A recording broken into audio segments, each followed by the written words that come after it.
parents and the children could have fun together. Please board quickly and safely. Our monorail will be departing momentarily.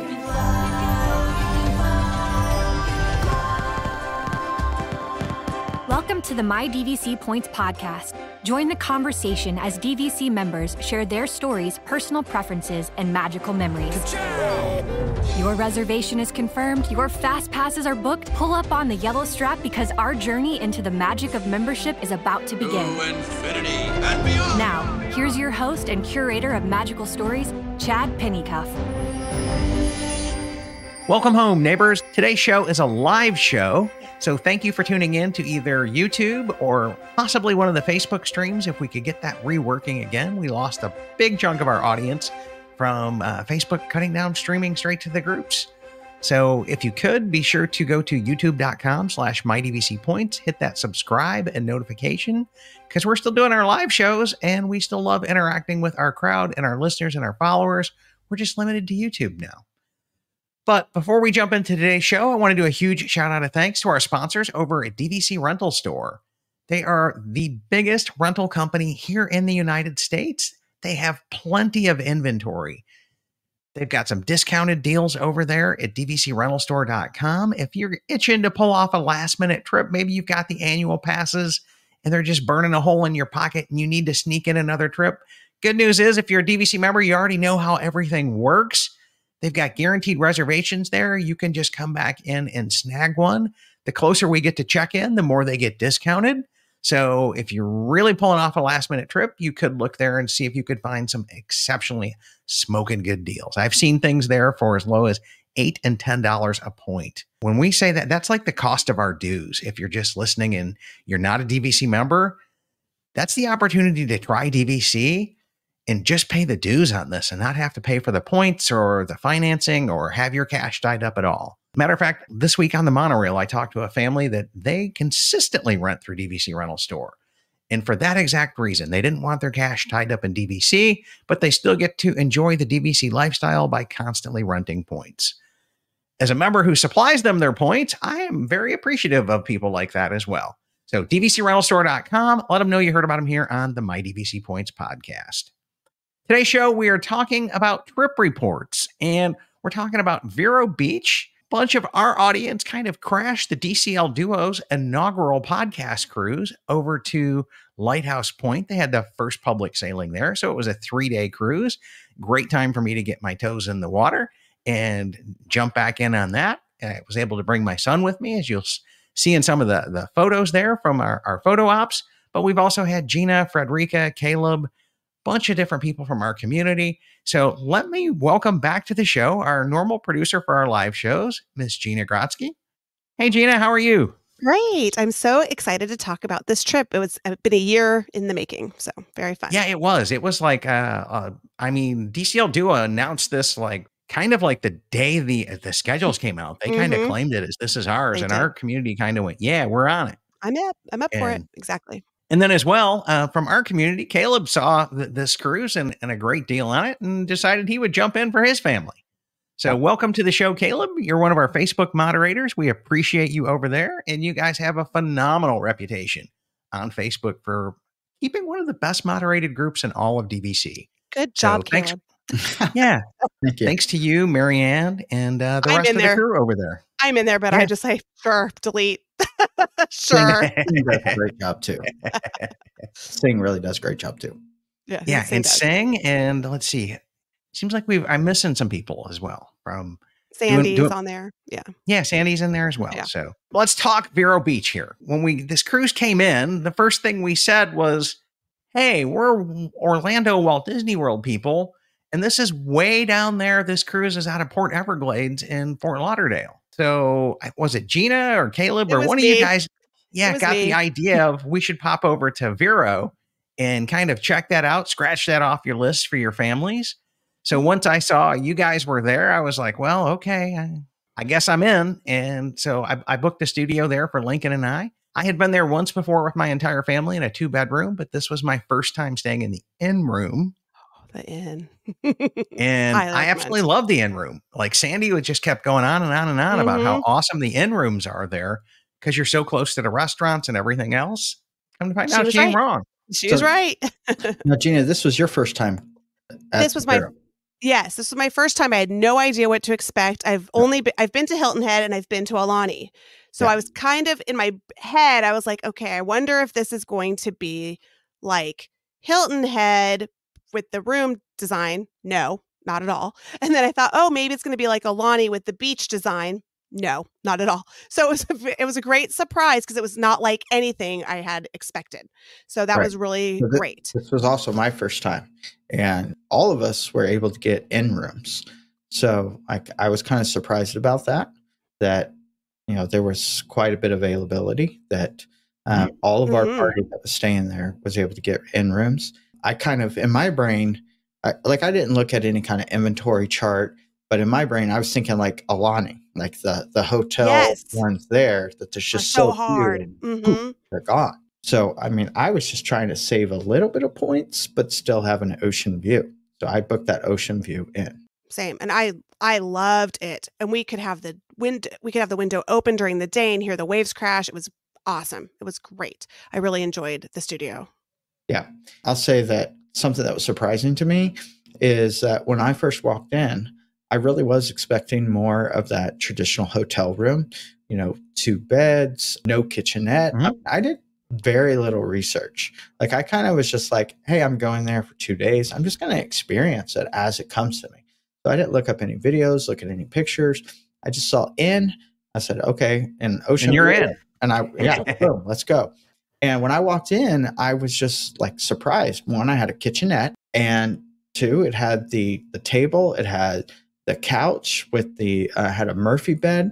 I was like, this is like almost the same size. I'd say it's a little bit smaller than the studios at Poly, because it didn't have like that split bath, but the actual living space outside of the bathroom was very comparable to the Poly studios. Yeah. About 360 square feet is what my research is showing. This is a little out of date because they did come back in and take the 2 queens out and put the Murphy beds in the in rooms, because we definitely had a Murphy bed in ours. Yeah, and I was told that similar to like Boulder Ridge, I talked to the front desk there, that some of the ceilings, they don't accommodate Murphy beds. So it is, some of the rooms will not have the Murphy bed, but the vast majority of them do. We had the Murphy bed, and we just used the couch because there's just the 2 of us.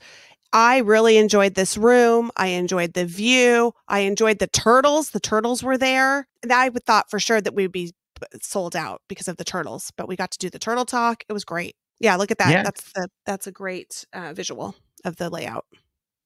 Yeah, and you can come over here. This is just the My DVC Points wiki. It is everything that I've gotten on all the resorts up into, but not including villas at Disneyland Hotel. And we just kind of ran out of steam on this, but we need to get this thing back up and going and in the new resorts updated here. But we've got point charts for several years, 2020 all the way to 2023. But the room inventory is the key one that you're going to want to look at for wait lists. So there was 66 standard in rooms there and 49 ocean views.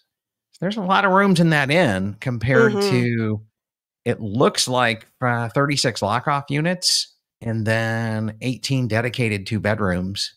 And those 6 beach cottages are just the devil to book. Because I looked at those at the 7-month and I thought, well, if a bunch of us are going there, wouldn't that be awesome? Because the upstairs kind of overlooks the grape area thing. That's the protection to keep the light away from the turtles. And you have just a straight down view into the ocean, and they would just be phenomenal. And all of your main living areas are upstairs on those. I think I can come back in and pull up a floor plan here, maybe. Yeah, I can. So the second floor up here is the one that has your kitchen up there and your living space. And then you've kind of got your master in the center down here and the 2 bedrooms here. So they're the equivalent of a grand villa at Vero, but there's only 6 of them. And they typically go to owners because they're only if I look up here at the point charts on those in 2023, those beach cottages range from 60 points a night to 126 at Christmas. Wow. But most of it is 80, 88 points. They're not bad for a grand villa. They're very, very, very reasonably priced in terms of points. So those things go significantly faster. Anyways, quick shout out there to our resort wiki, which you can come over here to just hit resort research up here at the top, and then we've got all of them down, and you can see my under construction if you just click the main tab. Oh, so Vicky asks, what is an inn room at Vero? So the inn rooms, Vicky, are part of the hotel. They're the part of the hotel rooms, not the DVC side, but you can use your points. Yeah. So if you look at this big building right here, that is the main inn for the inn room. It's kind of like where the lobby is and everything else. It's like the hotel room. Yeah. Yeah. It's kind of like the center of it here. And if I scroll down a little bit, you can see the inn takes up all of this room right here. And then there's building 12 that has I think there's 18 of those. So there's probably 6 in each of these 3 outbuildings. And there's parking underneath the buildings. But last time I was stuck way back over here. And it was a little bit of a walk to get back over to the inn or everything else. So staying in the inn was much nicer. And there's parking underneath the inn as well. But you can see there's this big wall of grape leaves right here, or sea grapes or something along those lines, that protects all the light away from the beach and the turtles. And you've got this one little hole here and crossing to get down to the ocean. It's also a good windbreak because it was very windy the second day we were there, and that was a good windbreak from the pool. And I'll say this map is deceiving. You said that it was a good walk from where you were last time. It's not that big. The whole campus is really not that big. Like when we're used to, a Kidani sort of hallway, boardwalk sort of hallway, it's way less than that. So, staying at the inn was very, very convenient to get everywhere. But even the far villa is really not that far. It's not that far, but it's more than I wanted to. And remember, I had 80-year-old parents with me as well. That's true. You had a different demographic with you. We're staying at the inn. You're right there. You get on the elevator. You can go right to your room. You park, you get in the elevator, go up. It's great. Now, the good news is here, and we'll talk about this compared to Hilton Head, every single one of these buildings has an elevator in it with parking underneath. So they're all handicap accessible, at least from the elevator. Hilton Head, not so much. Not so much. You're kind of out of luck there as well. I will say also that at the inn, I do think they need more washers, more dryers, or another laundry facility in the inn, because everybody's going to the beach. They're getting their suits, sandy and whatever. And so they're trying to dry them. They're trying to wash them. And there's only 3 washers, and there's all those people at the end. So there were several times that I tried to do some laundry, and it was just very difficult to get in. I ended up doing it real early in the morning, but that was it kind of gave me the same vibe. Talking Ollie. 3 washers for 66 plus 49. There's 165 of those. Plus then the studios, 36 of those. So there's 190-ish rooms with 3 washers. Is there another laundry facility besides the inn? I think there's another one in the villas area. Okay, so but I could be wrong. Just for I don't know. I didn't have a problem doing laundry. 100 plus, and there's 3 washers.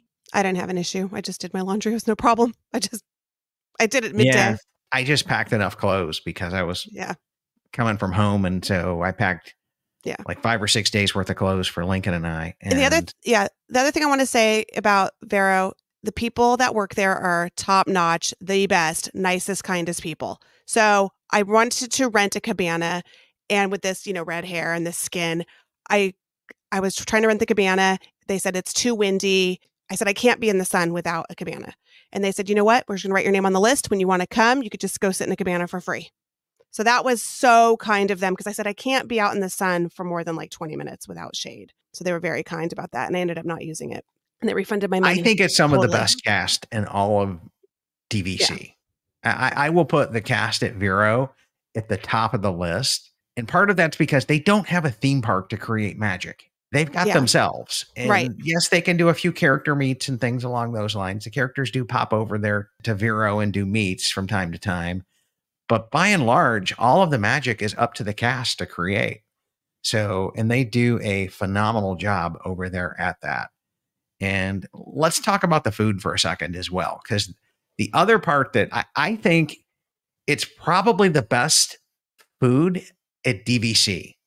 in terms of their snack bar and the salads that they create and the freshness of everything is pretty mind-blown awesome, because it's the same kitchen that serves their full-service Wind and Waves restaurants that does the Wind and Waves quick serve. It's the same kitchen. So their quality and their A game is like really, really up to snuff there as well. What did you guys try though?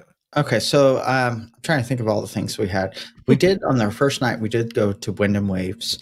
I believe I had a burger there, and I really enjoyed the burger. Then my kids had, I can't recall what it is, but I know my daughter ordered something off the adult menu, and she liked it. But my wife did get a fish and chips, and she was not a fan of them. I mean, like she said that the bottom was a little soggy and things. So we did have one little knock on that. But the quick service, every time we went to the quick service, it was really good. Like I had no complaints about the quick service. And this is the only quick service that I know of in all the DVC, all the Disney hotels, whatever, that had a cold brew.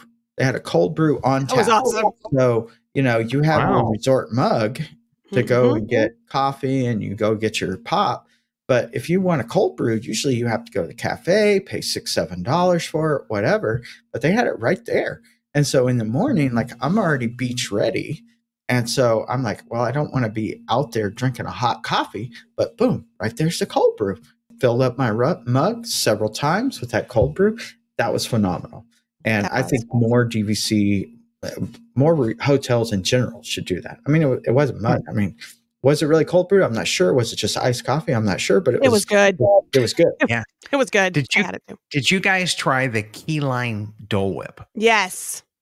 So, I had the key lime Dole Whip. It was so good. Can't hang with the OG Dole Whip. I'm defining the line there, right? But it was respectable, especially with the little crushed up graham crackers that they put with it, and it tastes like a key lime pie. It was really good. I enjoyed it. Yeah. Each time we went for it, we missed out, and then I think it was there, and something happened where we just didn't get back to it. So every once in a while, they have a sign out that said, you know, I think maybe they just had an allotment for a day, and so it just said, boom, we don't have it. It's also at Old Key West, just FYI. So you can get it. Okay. Yeah. Okay. So pro tip on that was we messed up and we got the pure 100% key lime. The swirl there with vanilla is even better because that cuts down on some of the tartness. It's very tart. That's why I love it. And it makes it so that you can enjoy more than 4 or 5 bites of it because they give you this gigantic thing. Like it's you know, probably 5-6 inches tall. Like it's a healthy size serving. But you really don't want more than 5 or 6 bites out of the pure key lime. Now, when they cut it with the vanilla, okay, now you're talking, right? You're really, really, really talking there as well. Excellent. So just catching up some of our comments here. Grant was saying he's never been to Vero yet, but he's looking forward to it one day. I think 2 nights is perfect.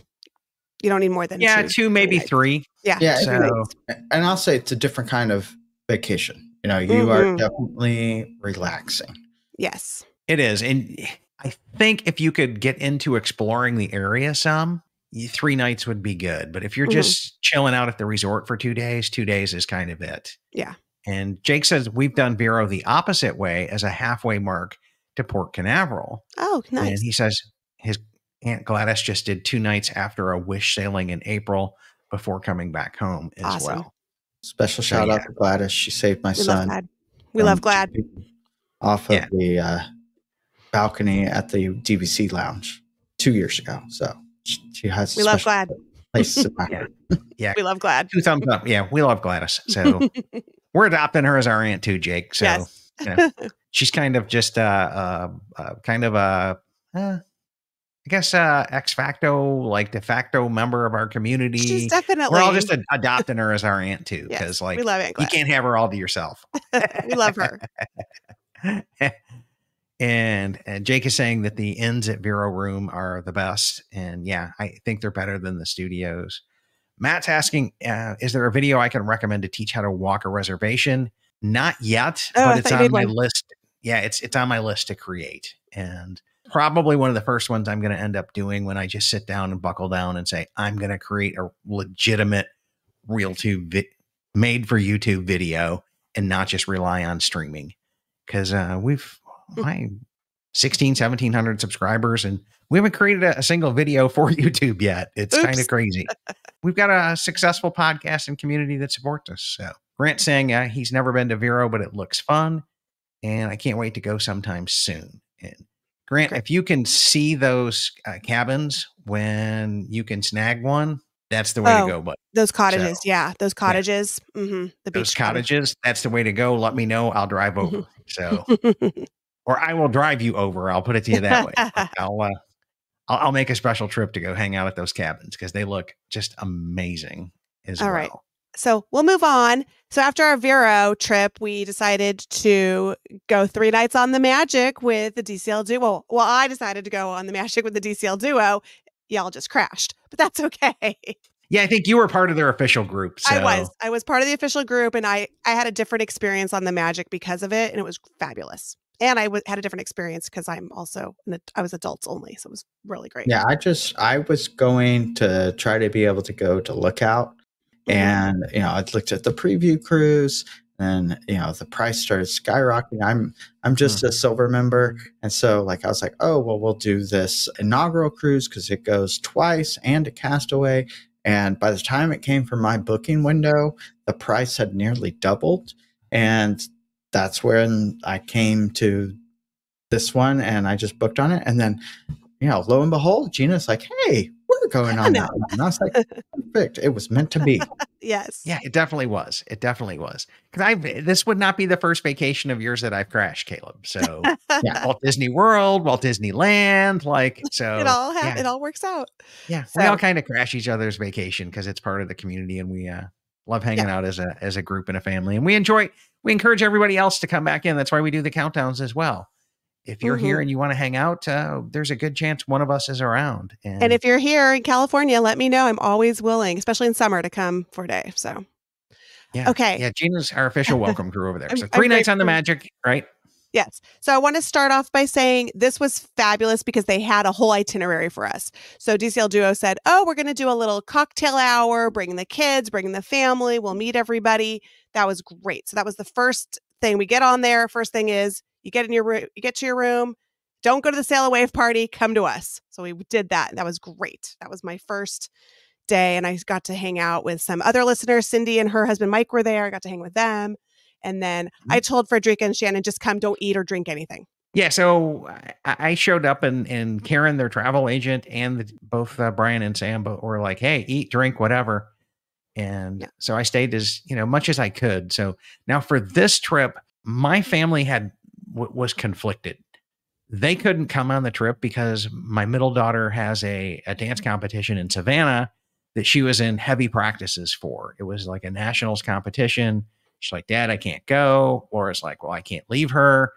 And I'm like, well, it's all of my friends and it's a short 3-day cruise and I can afford this one. And so it ended up being just Lincoln and I on this one. And so we had some great father-son time. But I had the solo dad experience on the cruise. And so that was, it was great, phenomenal times with him. I wanted to kind of hang out more with the group and the friends a little bit, but I couldn't get him to adopt into the kids club lifestyle.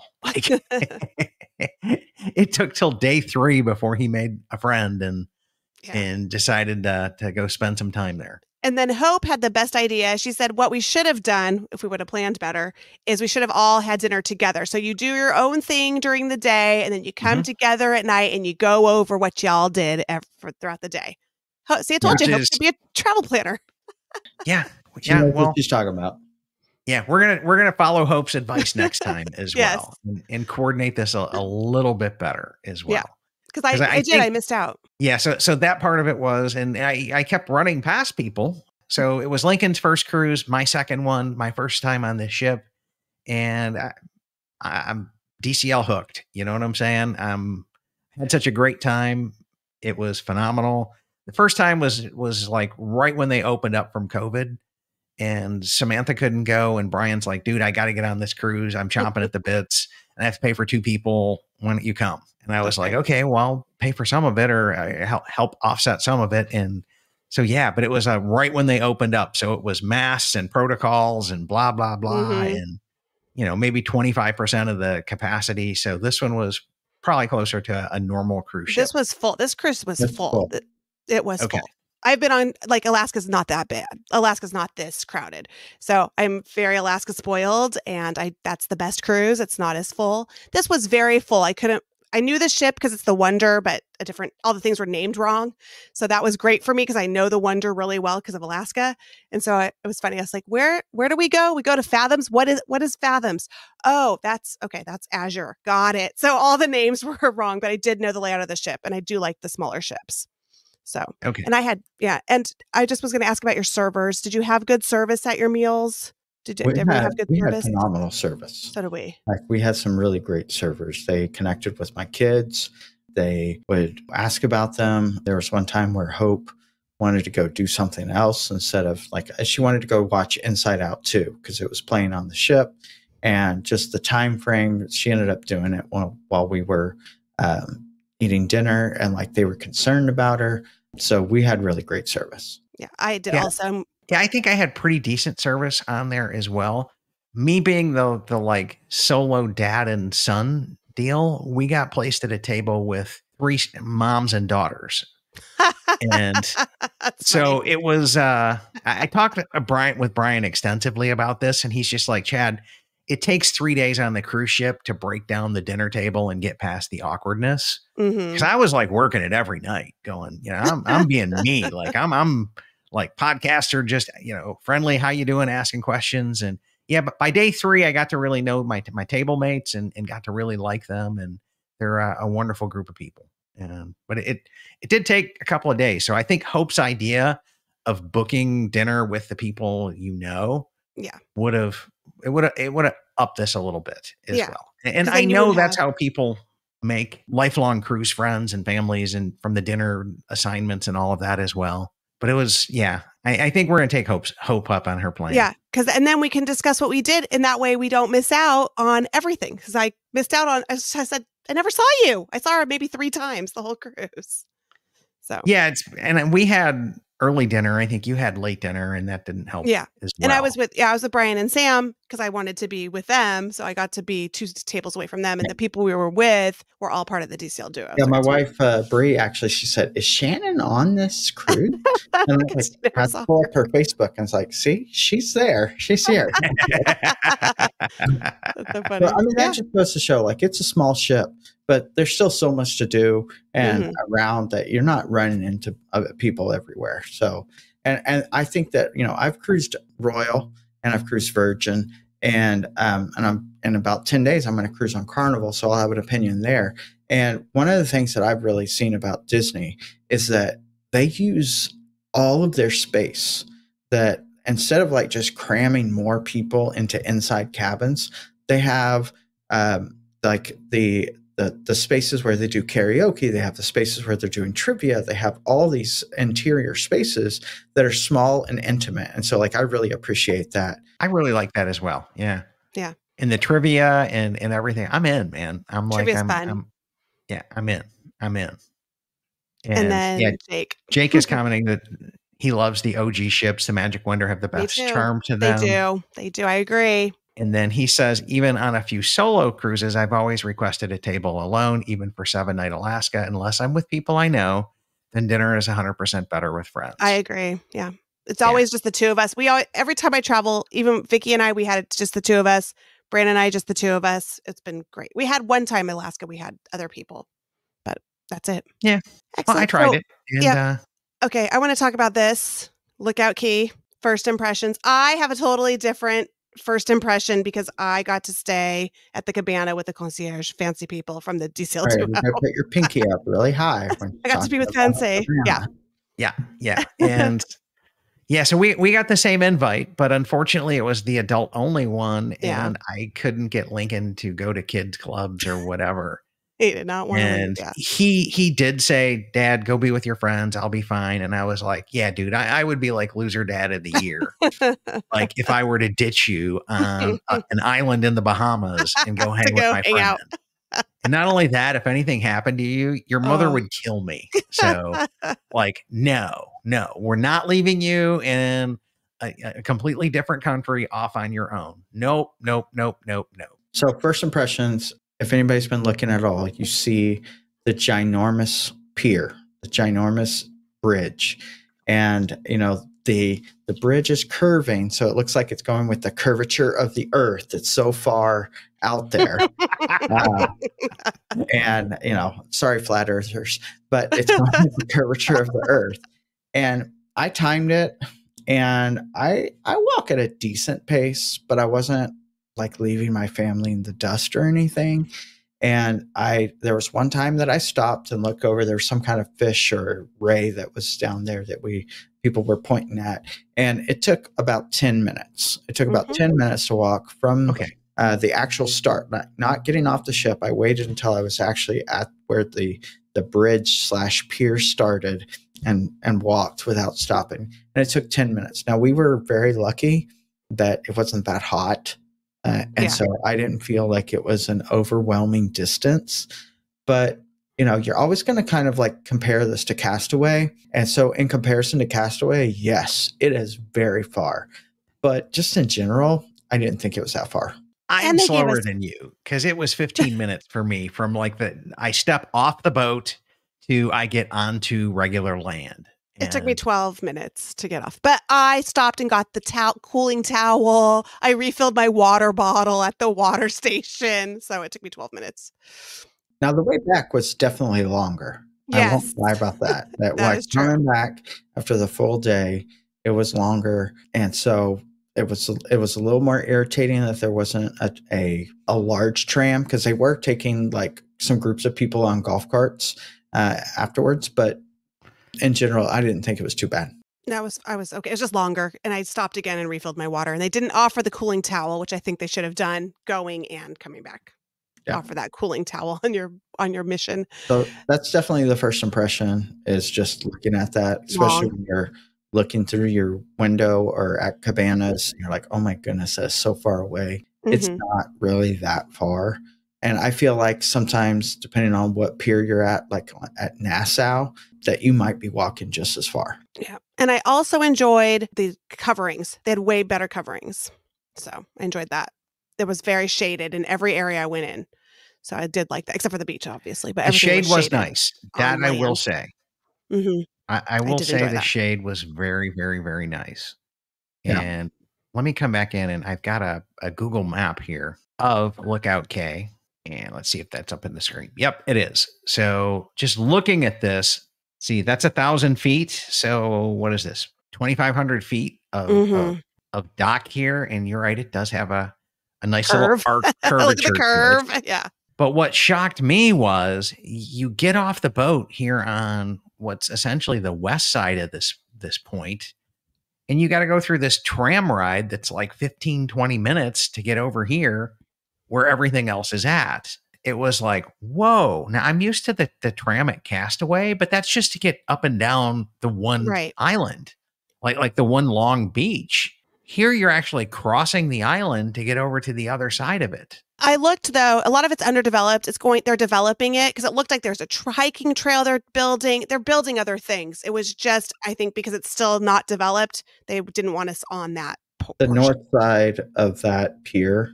So the south of the pier, when you first get off it, that's the family beach cabanas. And then the north side is going to be developed. What it's going to be, I'm not sure, but the north side is currently being under development. So it seems like it's going to be that when you get off, there's going to be something that's going to be right there, and it'll be going to the other side for what we have now.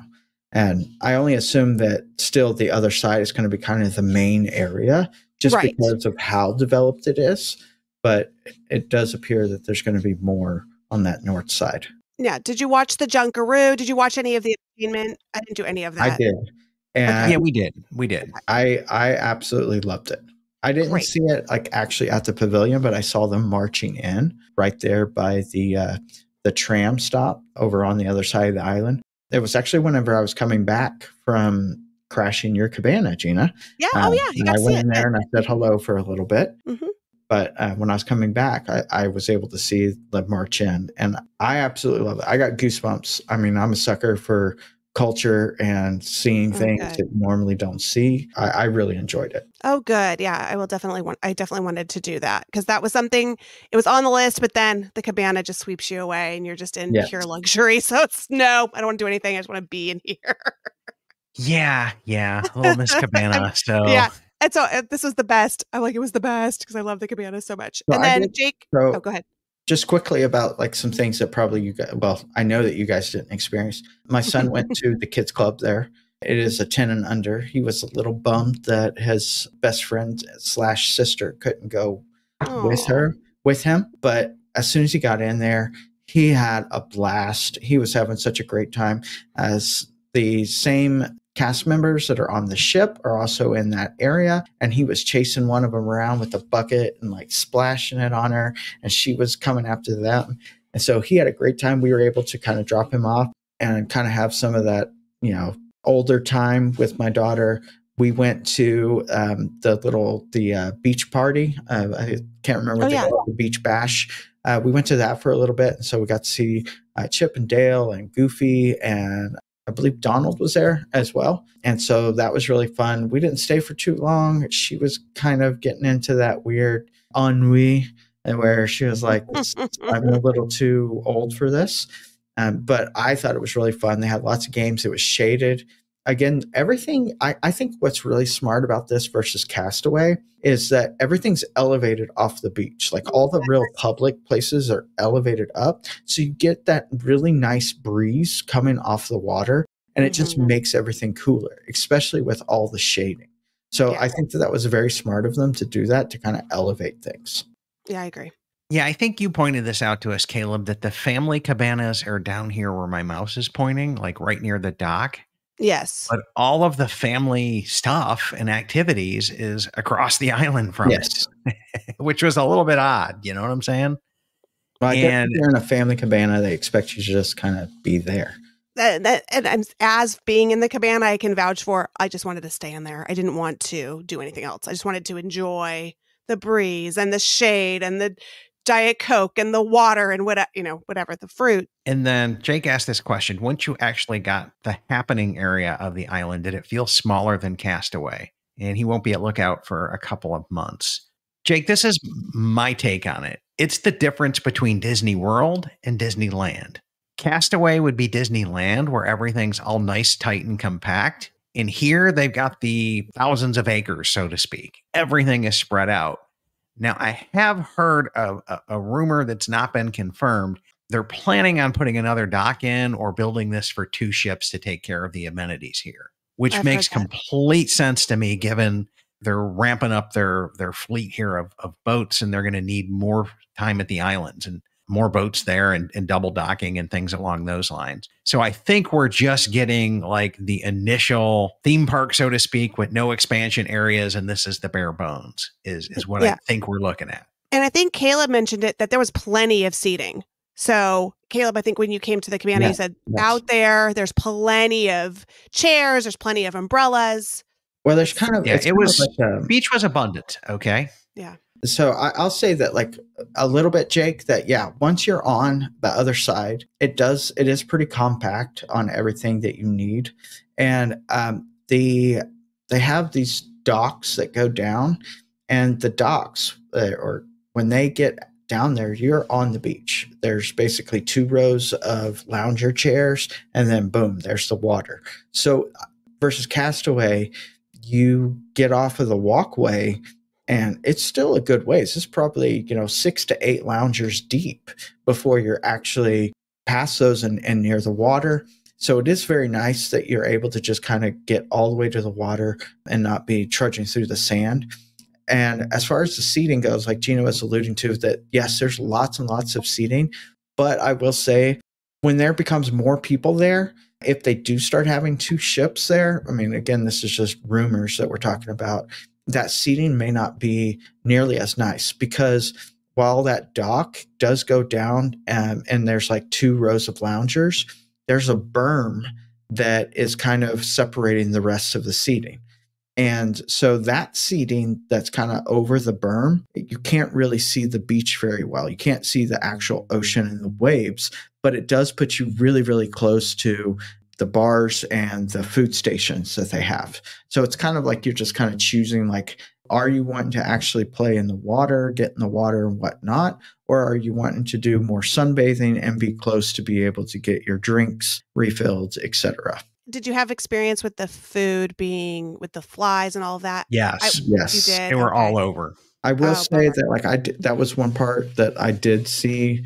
I tried to stay spoiler free, but I did see, like, because I started seeing it pop up, I did see it a little bit. And I'll say that it was less, but it was still significant that the flies were pretty bad. Yeah, the Coke machines were broken. The ice cream machines were broken. Like, food service there in general it leaves a lot to be desired. Now, which one did you go to? Because I went to the Serenity Bay one, and there was 2, maybe 3 flies. Wasn't that bad? The drink line was long, but I think we went to True 2 too. Okay. So I went to all 3 of them. Okay, and all 3 were bad. And all 3 of them were bad. So the Serenity Bay was the last one that I went to, and it was right before they were closing. And so there wasn't as many people, and it wasn't very active. And in my opinion, it was just as bad. It was just as bad. So, I mean, they got some things to figure out. I mean, I know that, like, Cabanas, we were told by a cast member that in the morning for breakfast, they don't allow anybody to be out on the balcony eating at Cabanas because it attracts flies from the island there, and then they can get into the ship. Because, I mean, that's someplace that we eat often, is like outside at Cabanas. And we're like, hey, what's up with this? And at first they said, oh, it's just closed. But then later I just started asking, and that's what they told us. Wow. And that's interesting, because we did eat breakfast outside Cabanas that morning at, I don't know, 10, right before they closed. And the flies were horrendous outside. That was the only place we saw flies on the entire ship, was out there at Cabanas. It's like how they get drawn from over here to way down that, walkway everybody complains about. They just follow the curvature of the earth. Yeah. Yeah. That's kind of it. But that's an interesting point that, So now the question is, would you schedule another cruise that goes to Lookout Key? Either of you? Intentionally? Would I pick one? No. Yeah. No. What about you, It Caleb? was one and done for me. So at this time, I'm not going to say that it's one and done, because I definitely enjoyed parts of it, and I enjoyed parts of it better. Like, the sand itself was better. Like, it was softer, it was finer. I did like that there was actual waves. There could be the flip side of that. You could have some rough seas. There was an undertow, yeah. Yeah. So, like, my kids really enjoyed that there were some actual waves with it versus Castaways, very, very calm water, because they've made that little cove. Our family, my wife uses a mobility scooter anytime we're going traveling. And at this time, it is not mobility friendly.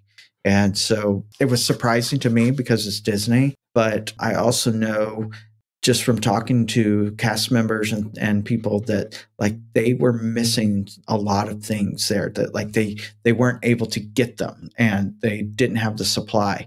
And I did not see a single beach wheelchair at Lookout. I also did not ask for one. So, to be fair, I did not ask for one.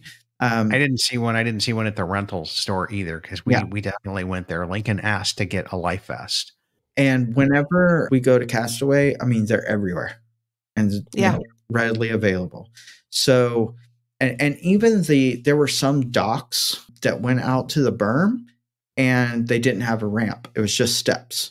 So if my wife would have happened to get, we just happened to go one that had a ramp, but if we would have went on a different one, we would have been stuck, and we'd have to turn around. And I don't think they were marked as this one is accessible, this one's not, nothing.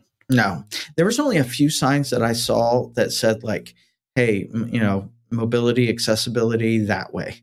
And it was more around the bar areas. Like, if you were at one location and you're trying to get to the other, that you might have to go down some stairs, but the mobility could go around the other way. And even when we were going down to the beach, the ramp that was there was really narrow. So it wasn't, because there were no chairs.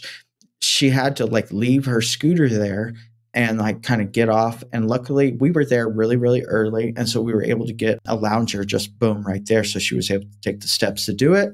But then I had to take her mobility scooter back up the ramp up to another place that was wider, because otherwise we would have been blocking it for anybody else that might have been coming. So at this time, I don't have like anything on the books for it, but I'm not opposed to it. I did really enjoy my time there. The cultural aspect really was important for me, and seeing the Bohemian culture and having the local artists there at one of the shops. Love that. I did love that.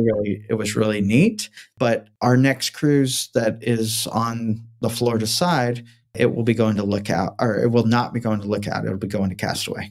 Yeah. Interesting. Yeah. I wouldn't boycott it if the herd goes someplace else, right? Because I'm following the herd on this one. So if the herd, like the community decides that's it, somebody names a cruise and we all dogpile in, I'm there. I'm with you guys.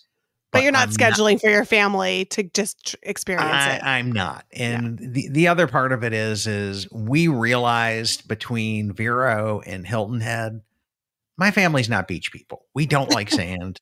Like you're we going don't to like Aulani. beach. But Aulani has, it's a Great Wolf Lodge level of pools. True. Okay. The pool is amazing. Yeah. So you don't have to do the sand. Like you've got plenty of pools and everything else. So it's so to your point, and this is how I summarize it up. Castaway is a Disney island. It is all about Disney. This is a Bohemian island with a little Disney touches here and there. Yes, so this one is all about the culture. The other one's all about Disney. That's a very good summation. Yes, I agree. And like, I think they're a miss because they haven't sunk the characters and the snorkeling stuff and everything else and just Disneyfied it up. I want that. But I get that Joe Rohde did this or started this, and he kind of did the same mindset that he had for Aulani with this, is we're going to make this a Bohemian deal with slight Disney touches, the way Aulani is a Polynesian cultural Hawaiian, phenomenal, both of those. Yes. And with some Disney touches. It's the same kind of a thing. Yeah. But I really love it at Aulani, and I don't really. You didn't love it at Lookout. Didn't love it here. And well, I'm with Vicky. Years until she goes. The trees need to be built up, and and has to be grown in. It's true that needs more shade, especially along that tram ride. Yeah. So, which was dry and hot, and When on the way back again. So, I mean, here's my suggestion for anybody that's going. My suggestion would be not to wear your swimsuit, to have your swimsuit and change there. They have lots of changing rooms, lots and lots of changing rooms to be able to change. And the reason why is, like, on my way back, I was wearing my swim shorts, and the amount of walking between just me wanting to go like explore and see things, and I had dipped in the ocean a little bit, gotten into this little splash pad area with my kids, which the splash pad area was great. Great. And so between all of that, like the walk back, that little quarter mile. It was like I started kind of getting a little bit of chafage. My thunder thighs were feeling it a little bit, and I kind of keeping it real here, Caleb. Yeah, I kind of wish that I would have had just regular clothes on. And so like that would be, my suggestion. I did also see, like, at that point it started getting really hot. They have water stations, but several of them were empty. And so like I didn't need water, but I saw some people trying to get it. So I do hope that they put like some kind of shade covering. And when we did get it, it was ice cold, but I got water. I think by about 11, we were heading out there, and by 2:30, we were heading back in. Yeah, same. We were back in nice and early. There was water when we came through. Same with us at 3. Caleb, do you happen to know how much the cabanas were? I do. Okay. This is concierge though, so I don't know if this is for everybody. So what they paid was $500 for 4 people. Every additional person was like $56 on top of that, up to 10. That sounds about standard about what they do. Yeah, and then so we ended up paying $90 a person, basically. Yeah. Because I mean that's what Cindy told us, was like it's gonna be $90, and I would have paid it, but I had Lincoln, and it just didn't work out. Right? It's but maybe next time. right? I think per cabin 500, then every additional, something like that. Every additional person after the 4 is $50 or something like that. Yeah. The sad part is I think Caleb, you mentioned they really weren't like policing the no children thing. And we could have came, and I would have definitely paid for us both. But the Serenity Bay is literally like there's a sign. That's it's like it. one of those, this house is guarded by an alarm system sign, and it just says adults only. Like that's it. And I saw a child at one of the cabanas. So there you go. Yeah, there was no like monster alarm and what's the code name for the CDA, the child protection, child detection. Another 22 or something like that. Yeah. No code alarms going on. Yeah. Okay. Well, that's good to know. Jane Wachowski. Yeah. Okay. Well, that's at least good to know. So, like I said, I love my friends and my community so much. If you guys call, I'll go back. If I have any influence, it'll be to Alaska, not there. I need 4 nights. I learned that. This cruise was really short. I like 4 nights. This is the shortest one that I've ever done. And it's like you get on, you unpack, and then you get the next day you're packing. It's too short. And I was like, oh, I mean, okay. Yeah, so I'm a 4-night gal. That 4 nights the shortest. I think that would be awesome. I'm ready to do a 7. And we were in room 501, I think, way up in the front of the ship. And I started to realize why they make such cushy mattresses on there, because we were feeling them waves and pounding into that mattress, man. Yeah. And Jake just agrees. Jake agrees. 5 nights is my favorite. 3-nighters are wonderful. Oh, let me put this up. Yeah. 3-nighters are wonderful for PTO, but so short. And it does work out well for Jake and I, because he's down in Fort Lauderdale. Yeah. So if you can get off the ship on Monday morning and then work a full day, that's awesome. That is the way to do it. He says 5 nights are his favorite. I wouldn't mind trying a 7 or a 9. 7 are great too. Yeah, I'm in for that. But we'll have to see. We'll have to see as well. And Jake said that's exactly what I do is get off the ship and go to work. And that's great. Kind of a rough reality back into life as well. I did see something in the Facebook group where somebody took the door hanger and was like, hey, I after they got off the ship, I had the door hanger on my door by, nobody came. By 1 a.m. and nobody came. And, the next morning, my family expected me to make breakfast for them and cook. And like, what's up with that? Like, no chocolates on the bed. But a great time. Like, guys, stay subscribed, hit the follow, the like button, and join us in April. Join us in April. We will be doing another one. Caleb will be glad to get you pricing for that cruise as well. Sandy would be as well. Caleb's right here with us, though. It's April 7th to 11th. It's April 7th to 11th, San Diego. So there you go, Caleb. Give us a email address and phone number where people can book with you at. So probably the easiest one is to go to info@pixiepahtravels.com. That's the email address that kind of when I get new clients that they are trying to find out about things. And then our business line is 405-970-0010. So you call up there, you'll get me. I'm usually the one that answers the phone. I answer it, and then I kind of figure things out, and then I send. If it's something that I'll book for you, I try to make sure that my agents have done whatever you're trying to do, and so otherwise I'll be booking for you, or it'll be one of our agents that I think would be a good fit for you. That's awesome, and so we'd love to have you guys join us on the we're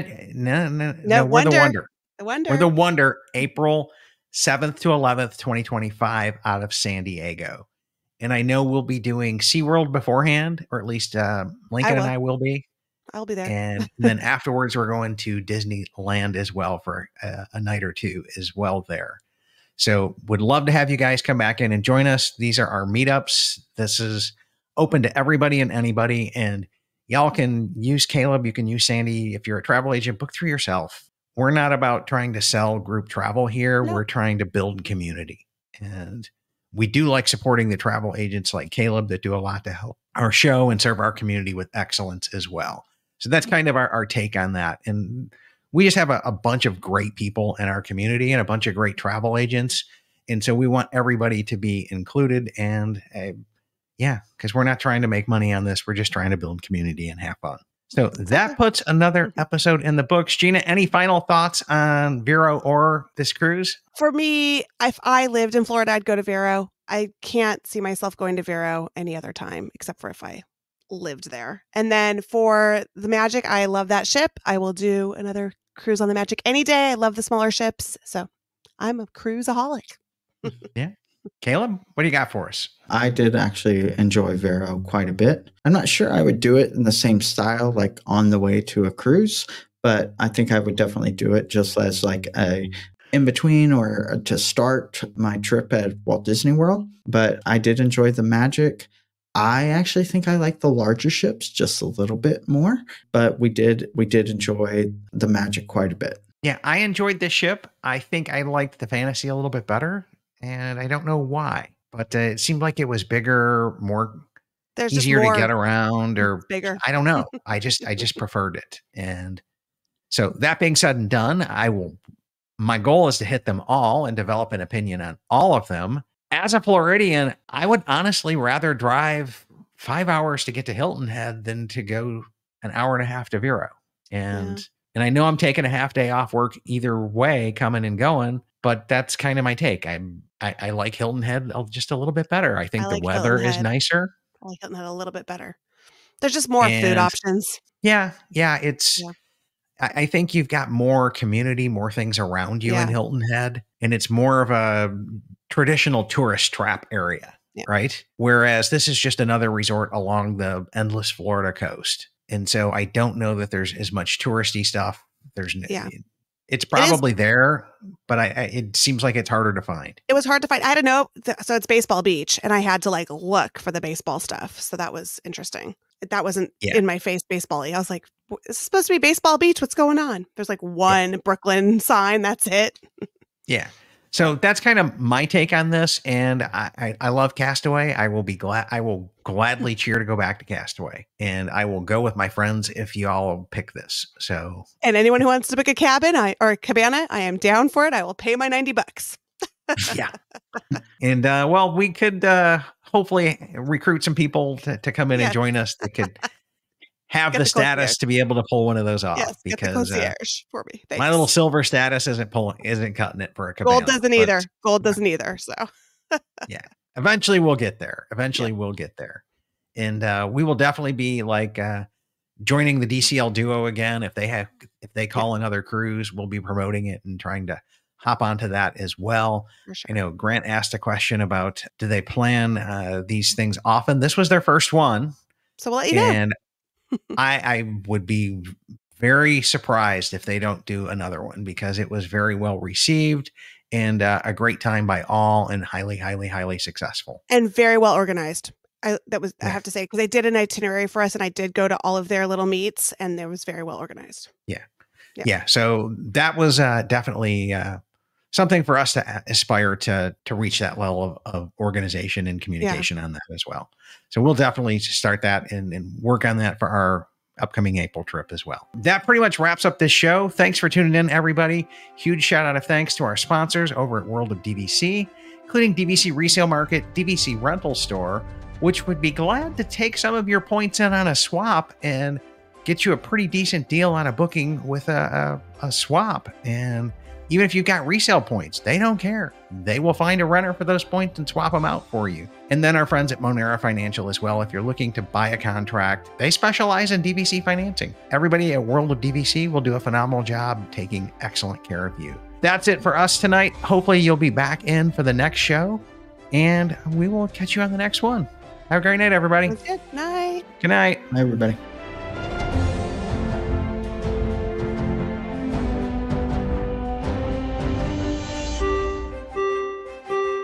Ladies and gentlemen, please watch your head and step as you exit, and take small children by the hand. Aw, chill up, Dad. You know I'll come back. With DVC. My DVC Points is an unofficial Disney-inspired podcast created by fans of Disney Vacation Club. The thoughts expressed in this podcast are personal opinions and personal experiences. My DVC Points is not affiliated with Disney Vacation Club, the Walt Disney Companies, or any subsidiaries. We encourage listeners to contact their DVC guide or member services for official DVC policies.